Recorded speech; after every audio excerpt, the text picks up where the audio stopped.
सदरक्षण हा एखादा निर्णय हे ब्रीद उराशी बाळगत पोलीस जनतेची सेवा करतात। मात्र पिंपरीत एका महिला पोलिसानं खाकीला डाग लावावा असं वर्तन केलंय। पाहूयात नेमकं काय घडलंय। या आहेत निगडी पोलीस स्थानकातल्या सहाय्यक पोलीस निरीक्षक रुपाली बोबडे। वास्तविक पाहता एवढ्या मोठ्या पदावर असलेल्या या महिलेनं नागरिकांना दिलासा देण्याचं काम करणं गरजेचं आहे। मात्र रुपाली बोबडे यांना त्याचा विसर पडला की काय असं म्हणण्याची वेळ आली आहे। नागरिक तक्रार दाखल करण्यासाठी पोलीस स्थानकात आल्यानंतर रुपाली बोबडे पैसे मागत असल्याचा गंभीर आरोप त्यांच्यावर होतोय। बऱ्याच ठिकाणी ज्याच्या विरोधात तक्रार दाखल केली आहे त्यांच्याकडून पैसे घेऊन मांडवली केली जाते असा आरोपही बोबडे यांच्यावर करण्यात येतोय।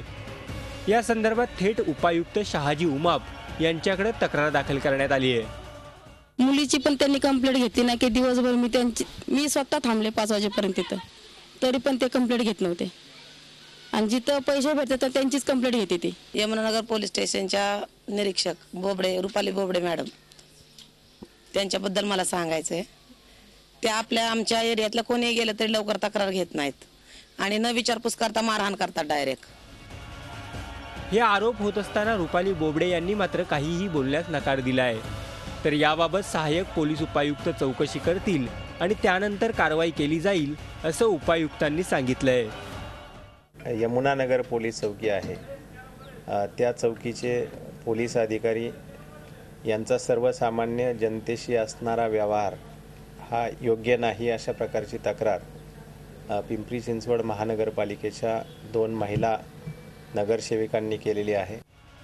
सर्वच पोलीस भ्रष्टाचार करतात असं नाही, मात्र बोबडे यांच्या बाबतीत होत असलेल्या आरोपांनी पोलिसांची प्रतिमा मलिन झाली आहे। उपायुक्तांनी चौकशीनंतर कारवाई करण्याचं आश्वासन दिलंय खरं, पण रुपाली बोबडे यांच्यावर खरंच कारवाई होणार का हाच खरा प्रश्न आहे। व्हिडिओ जर्नलिस्ट अक्षय नगरकरसह Kailaspuri, Zee media, Pimpri Chinchwad. Zee 24 तास एक पाऊल पुढे।